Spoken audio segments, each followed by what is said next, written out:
अभी हम लोग जो क्वेश्चन पढ़ेंगे उस क्वेश्चन का या उस टॉपिक का नाम है अनंत लंबाई के सीधे आवेशित तार के कारण विद्युत क्षेत्र की तीव्रता।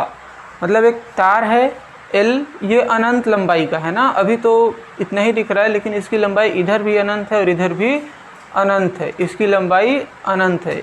इसको क्यों आवेशित किया गया है या क्यों आवेश दिया गया है, तो इसके विद्युत क्षेत्र की तीव्रता बाहर की ओर है। किधर है? बाहर की ओर, या तो उधर हो सकता है या तो इधर हो सकता है। यहाँ पर आवेश घनत्व लेम्डा है, और आवेश घनत्व लेम्डा है तो एक निश्चित लंबाई के लिए है वो, और वो निश्चित लंबाई है L। इस तार की लंबाई अनंत है, लेकिन हम किसी एक टुकड़े को लेकर के उसका निकालेंगे ना, पूरे अनंत का नहीं निकालेंगे। तो एक टुकड़े की लंबाई कितनी हो जाएगी? L। अब तार लंबा है, इसका आवेश घनत्व लेम्डा है और उस टुकड़े की लंबाई L है।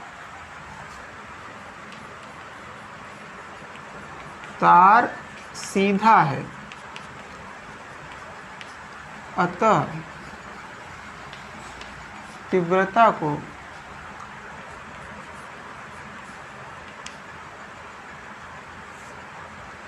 तीन भागों में बांट सकते हैं।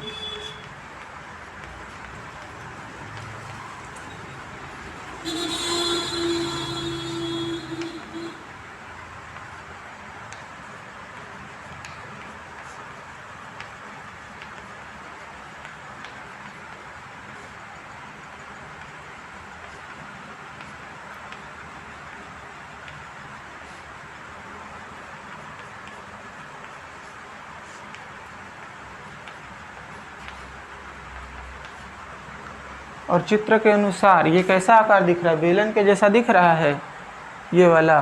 तो चित्र के अनुसार इसकी आकृति कैसी बन जाएगी? बेलनाकार बन जाएगी। इसमें 3 पृष्ठ होंगे। बेलन में कितने पृष्ठ होते हैं? बेलन में होते हैं 3। मान लो कि कोई पेज है, उसको मोड़ करके अभी बेलन बना दो, तो या गिलास को देख लो, गिलास को नीचे साइड और अगल बगल सबसे पैक कर दो पूरा, तो एक ऊपर तरफ वृत्त बनता है गिलास के, और एक नीचे तरफ वृत्त बनता है गिलास के, और साइड में से पूरे गोलाकार रहते हैं। तो ये वाला ऊपर साइड का मान लो ग्लास का या बेलन का, और ये वाला नीचे साइड को मान लो, और ये वाला उसकी ऊंचाई या साइड वाला भाग हो जाएगा। तो इस सवाल को सॉल्व करने के लिए चित्र में कितने पृष्ठ बन रहे हैं? 3 पृष्ठ बन रहे हैं।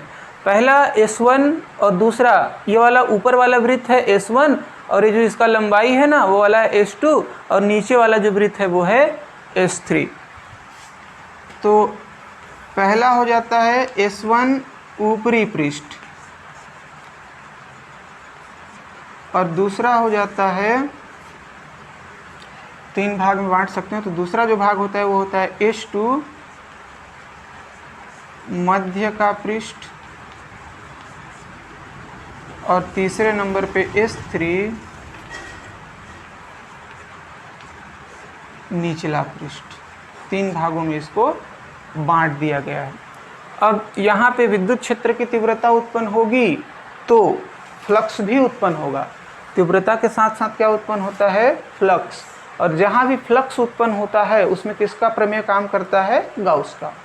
जहाँ भी फ्लक्स उत्पन्न हुआ तो गाउस का प्रमेय काम करता है। तो S1 में भी, S2 में भी और S3 में भी, तीनों में किसका प्रमेय काम करेगा? गाउस का। हम लोग पिछले निरक्षीय स्थिति में देखे थे कि साइन थीटा ऊपर जा रहा था और साइन थीटा नीचे आ रहा था, तो एक दूसरे के प्रभाव को निरस्त कर रहे थे। यहाँ भी जितना एरिया ये ऊपर साइड है, जितना फ्लक्स ऊपर जाएगा उतना ही फ्लक्स यहाँ पे कहाँ आ जाएगा? नीचे आ जाएगा। जितना फ्लक्स S1 में है उतना ही फ्लक्स किस में है? S2 में है। ये ऊपर जा रहा है और ये नीचे जा रहा है, तो एक दूसरे के विपरीत हैं। एक दूसरे के विपरीत हैं तो एक दूसरे के प्रभाव को नष्ट करेंगे। तो S1 और S3 का मान 0 होगा।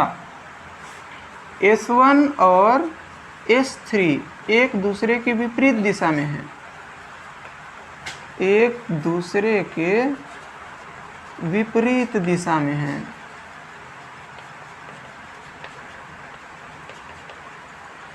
अतः इनका फ्लक्स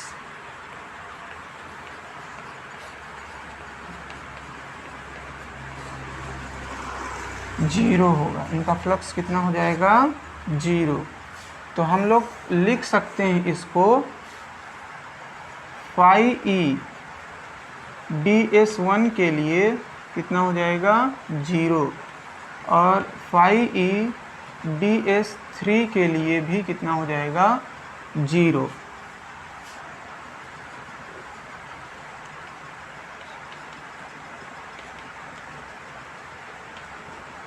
अब DS2 का विद्युत फ्लक्स निकाल लेते हैं। विद्युत फ्लक्स निकालने के लिए क्या किया जाता है, फाई ई बराबर समाकलन ई के ऊपर वेक्टर और DS के ऊपर क्या कर दिया जाता है, वेक्टर। 1 और 3 का तो 0 0 होगा, तो यहाँ पे क्या करना पड़ेगा, DS2। ये ठीक लगा। ये गाउस का प्रमेय जब स्टार्ट करते हैं ना तो ये करना पड़ेगा। फिर परंपरा के अनुसार क्या करेंगे, ऊपर का तीर हटाएंगे, तीर हटाने के बाद क्या लगाएंगे, तीर हटेगा तो लगेगा कॉस थीटा। फिर कॉस थीटा में थीटा को कितना डिग्री मानेंगे, 0 डिग्री मानेंगे।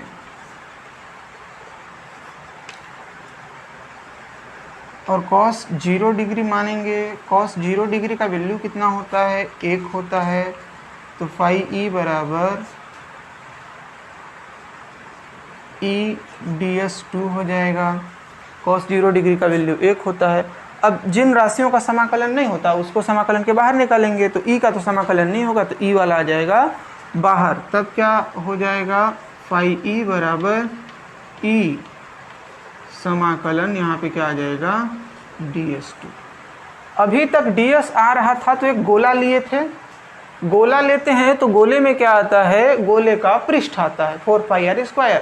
लेकिन इस बार में गोला नहीं है, इस बार में गोला नहीं है, इस बार में क्या है, बेलन। तो बेलन का पृष्ठ निकालेंगे इस बार।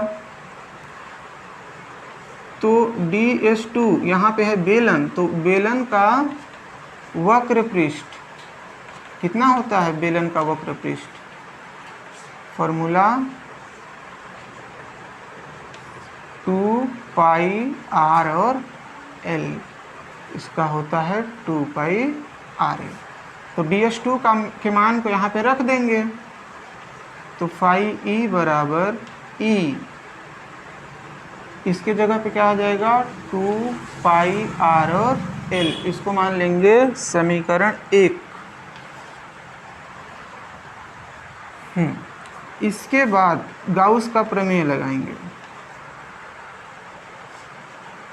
गाउस के प्रमेय से क्या होता है, गाउस का प्रमेय, फाई ई बराबर Q बटा एप्सिलॉन 0, इसको मानेंगे समीकरण 2।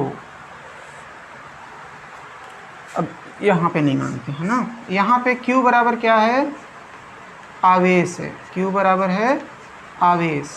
लेकिन आवेश घनत्व हम लोग कितना माने हैं, लेम्डा। आवेश घनत्व का मतलब क्या है कि ये जो बेलनाकार भाग है ना उसमें टोटल कितना आवेश है, उसको क्या बोलेंगे, आवेश घनत्व। तो लेम्डा आवेश घनत्व है और उसकी लंबाई कितनी है, L। तो Q के जगह पे हो जाएगा लेम्डा और L, आवेश घनत्व कितने लंबाई तक फैला हुआ है। तो Q बराबर हो जाएगा लेम्डा L। तब इसका नया रूप फाई ई बराबर Q के जगह पे लेम्डा L बटे के नीचे हो जाएगा एप्सिलॉन 0, इसको मानेंगे समीकरण 2।